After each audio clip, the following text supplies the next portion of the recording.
det her værktøj. Blot ved at engagere sig i hengiven tjeneste, så kan man zone alle former for syndige aktiviteter.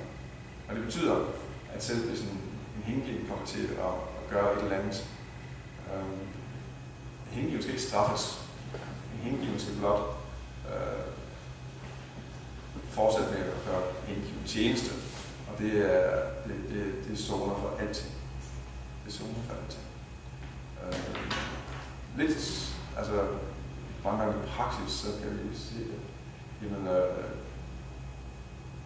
det på en måde strider imod vores logik og sammenhæng. Hvis jeg for eksempel vil sige, at en anden hengiven i et svagt øjeblik stikker af med tempelkassen, jeg tror, det ikke sker, men en eller anden pludselig stikker af med tempelkassen.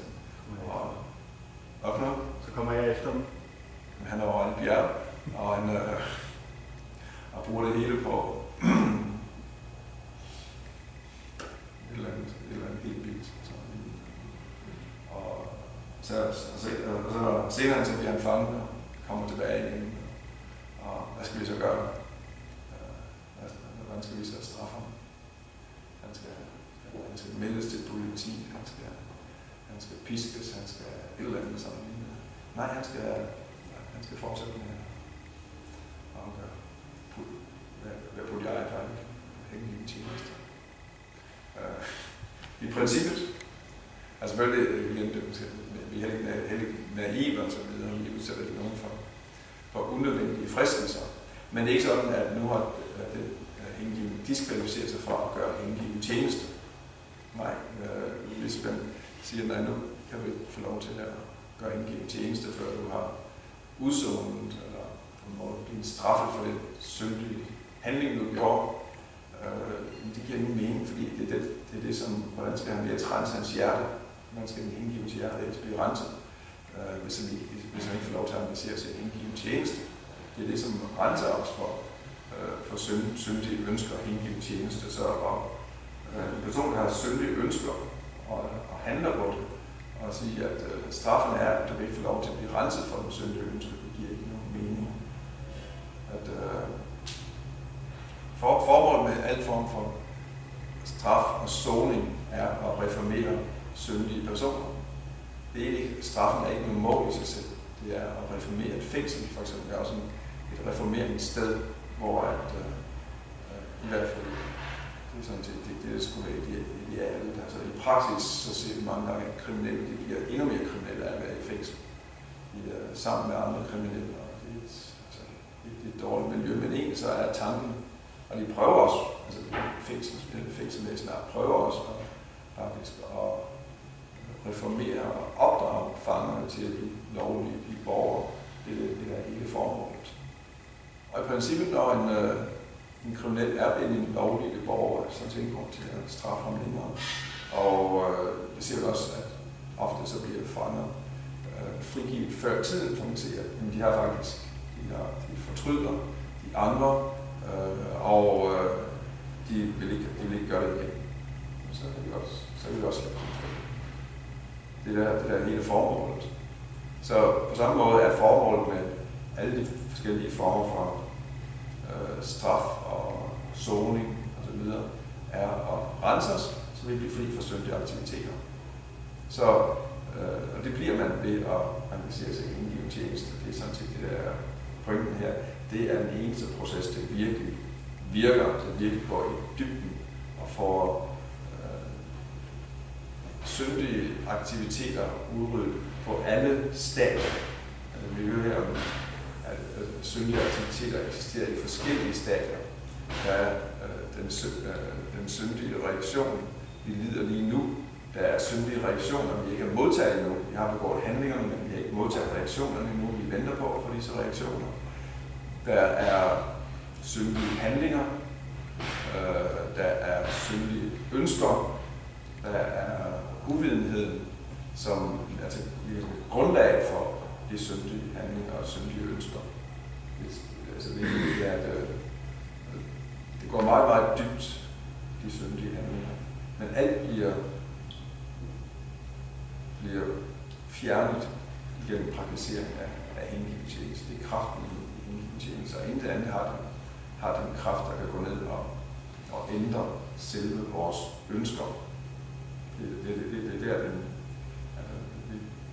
det der er virkelig kraftfulde i hengiven tjeneste. I forståelsen af, som bliver sagt her, den grundlæggende uvidenhed er, at man ikke forstår, at man er Krishnas tjener. Det er den egentlige uvidenhed. Og når man har den forståelse, jamen der bliver uvidenheden fjernet, og man engagerer sig i hengiven tjeneste, jamen så forsvinder ønskerne om syndige aktiviteter også. De bliver rykket op. Og alle reaktioner, de bliver fjernet. I virkeligheden, igen blot ved et glimtet af Krishnas navn, så forsvinder alle former for synd. Og det vi hører her, hvordan Prabhupada han citerer Jiva Goswami. Jiva Goswami analyserer praktisering af hengiven tjeneste, at der er santata og kaditiki, hvis jeg lige husker rigtigt. Der er to slags hengiven tjeneste. Der er den tjeneste, der er santata, der er konstant, hvor den hengivende ikke er anden. Det er ren hengiven tjeneste. 24 timer døgn er det igen en hengiven tjeneste, og så er der kaditiki, hengiven tjeneste, som så gør man hengiven tjeneste, og så gør man det er en afbrudt hengiven tjeneste. Og Jiva Goswami igen analyserer den kaditiki, der vi igen, der er tre former for kaditiki. Der er dem, som er næsten der, hvor de er knyttet til ren hengiven tjeneste. Altså de er næsten op på det på santata-niveauet. Så er der de som ikke egentlig har noget kærlighed til Krishna, men blot kan de gøre hengiven tjeneste. Og dem er der også mange af, altså der kommer dem, som kommer og gør noget tjeneste. Jeg tænkte, de kan lide at gøre tjeneste, og de kan lide at chante, og de kan lide at være kirtan og sådan lignende, men altså, det er ikke sådan et løfte om at praktisere hengiven tjeneste hele tiden, så de kan godt lide at gøre tjeneste. Og så er der Avas, godt glimtet af hengiven tjeneste. Og hvad præcis refererer Jiva Goswami til her, hvor han siger glimt af hengiven tjeneste? Jeg spørger, jeg er ikke selv, altså 100%. Altså for eksempel, hvis man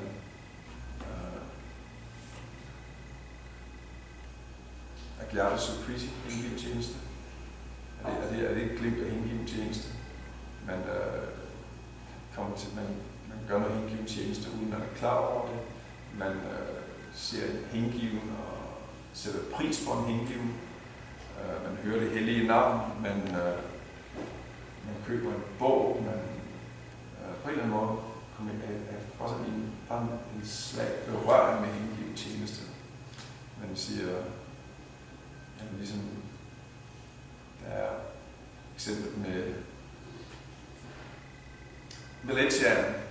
Det er en historie fra på Purana, hvor at Lalitanatha en tidlig morgen, så går han ud i marken. Det gør man i kultur. Det første, man må stoppe, så går man ud i marken og går på toilet ude i marken. Sidder der. Og så, men samtidig så er der også svin i byen, som lever af det, som alle de skiller sig af med. Og det var en tidlig morgen, hvor en ledger, en kødspiser, den laveste, han var ude og besørge sig, og der var en stor orne, stor fed svin, som var så sulten, og så grådig, så han ikke vent til manden er færdig.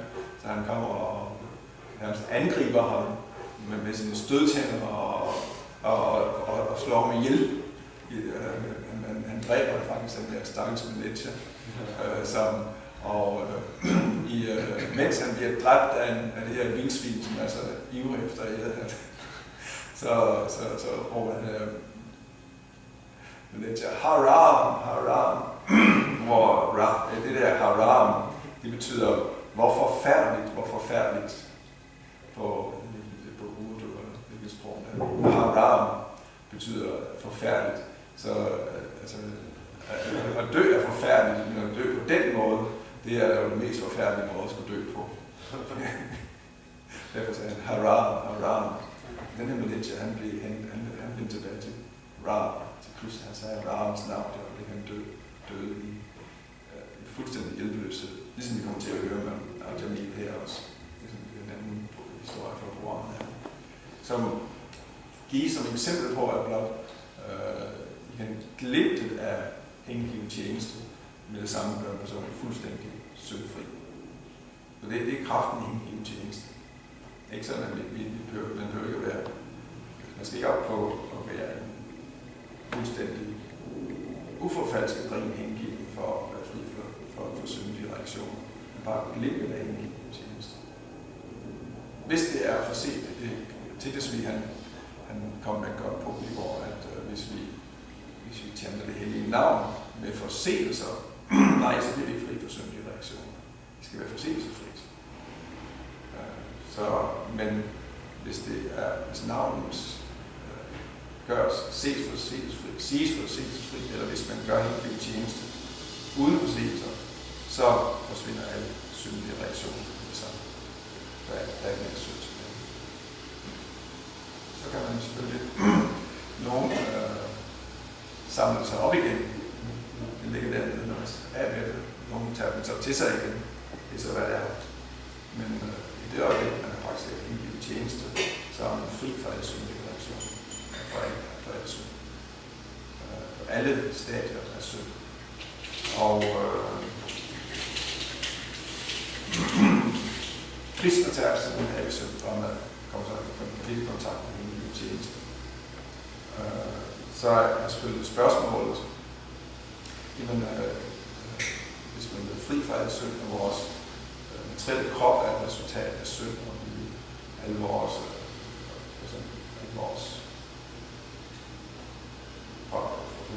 syg, eller et eller andet lav familie, eller fattig, så er det et resultat af syndige aktiviteter. Og man stadigvæk har en krop, som har handicap eller syg, hvordan kan det være? Han vil ikke slå det af med de syndige aktiviteter. Men det forklares, at Krishna han tager alt synd, og så giver han alt karma, og så giver han bare en lille smule tilbage til i overensstemmelse med det, som man så at sige har brug for at blive ved med at være beslutsom i hengiven tjeneste. Og for at holde kroppen kørende, hvis der slet ikke er noget karma tilbage, så vil kroppen falde op, og kroppen ikke eksisterer længere. Vi skal fortsætte med at være den her verden, kristen eller hengiven den her verden. Så derfor giver han sin hengiven en lille smule af det karma, som ligger op og stadigvæk. Altså som han har taget tilbage, fordi får han givet lidt tilbage igen. Og det holder kroppen kørende indtil vi forlader kroppen. Men udover det, hengiven tjeneste sletter alt form for syndige aktiviteter. Og der er ikke brug for at engagere sig i nogen anden form for hengiven tjeneste, for aktivitet. For os selv, for andre. Nogle kommentarer og spørgsmål? Ja, er det ikke poenget at som stjæler den kassen med tempelet at en sånn person på et eller annet vis angrer? Kommer det? Man skal selvfølgelig andre. Gør man ikke det, som stadig besmældet af synlige aktiviteter. Så er det ikke reformeret. Men hengiven skal stadigvæk engagere sig i hengiven tjeneste, men nok ikke sådan til at være kasseret for templets kasse. Men jo, han skal skal have mulighed for at engagere sig i en tjeneste og tjente og så videre. Det vil aldrig blive renset. Men altså hvis man ikke fortryder sin syndige aktivitet, så er man ikke renset for det. Det kræver, at man aldrig holder fortryder. Og Rupa Goswami, han skriver det, er det et principperne for indgivet tjeneste, at man skammer sig, når man tænker på de synder, man har gjort. Man skammer sig. Man er ikke stolt. Så er vi stolt af vores syndige aktivitet. Jeg husker dengang, jeg var virkelig syndfuld. Vi drak så meget. Det er ikke sådan, man er ikke stolt af, at man var en virkelig syndig aktivitet. Man fortryder, at man vil helst, at man på en måde tænke på, at det aldrig vil være sket. Ligesom Jagger og Madai, det var deres kvalifikation. De vågnede op, og de græd dag og nat over alt, det har gjort. Madai var så forstyrret. Selvom alle sagde til ham, jeg er ikke mere, bare være glad. Men Madai var deprimeret. Altså, det var en sorg, altså, som han kunne ikke se verden. Og så ender han med, at Nityananda taler med ham. Og Madai, han taler om alle de synder, han har gjort. Alle de mennesker, han har gjort skade. Og han kan ikke få fred. Og så siger han til anden, han giver men altså, så du er nødt til at få tilgivelse for alle dem, som du har på en eller anden måde gjort skade. Det var ikke kun forseelse, meget mere forseelse, som du har været syndig overfor. Så du er nødt til at få tilgivelse for dem. Men så tager meget af problemet, fordi folk er bange for ham i virkeligheden. Han kan ikke få, hvis han kommer sådan en løb, folk løb langt væk, som ingen kommer til at se folk og få tilgivelse fra dem. Og så foreslår Nityananda, hvorfor bygger du ikke et badested, mange floder og søer i folk i badet, er der bygget særlige ghats. En ghat, hvor det er trapper, der går ned i landet. Hvorfor bygger du ikke en ghat? Og så vil folk komme og bade. Og så vil de, på en måde, tjener du dem. Og så når de kommer, så bliver du om tilgivelse. De kommer og bader. Så Madai, han bygger med sine egne hænder. Og ikke muligt, han bare var en stor, stærk mand. Så med sine egne hænder, bygger han sådan en ghat i navnet, det er stadig Madai Ghat. Og den bygger, så vil folk komme, og Madai han står der og tænker, vil du ikke komme til bade i min ghat? Så er folk til at komme sådan her tilgivelse. På den måde bliver Madai glad. Og han fortrød det, så det var det. Jack og Martin, de fortrød bagefter, og de var ikke stolte af at sige, vi var virkelig seje dengang. Vi var, det var pinligt for dem.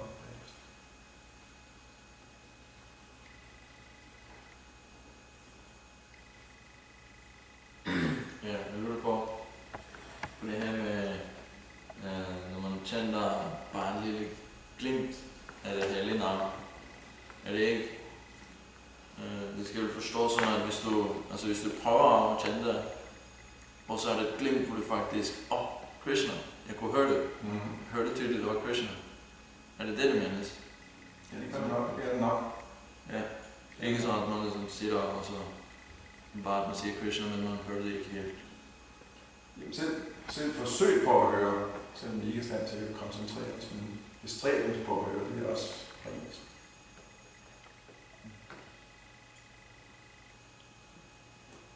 Det gikk an å gå på chakra nesten.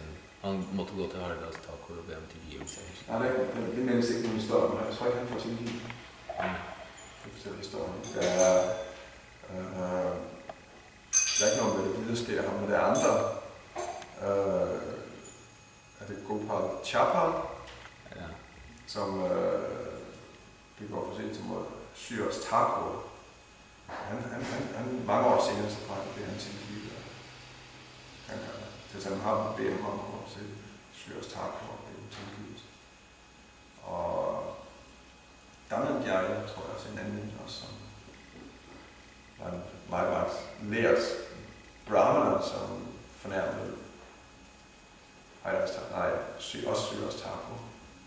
Og han får også Syrs Thakurs barmhjertighed. Ikke Gopal Chapal.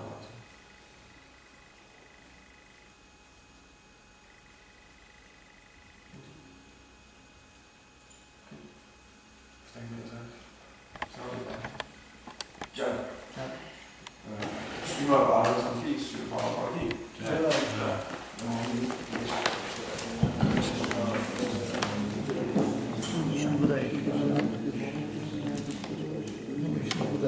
Krishna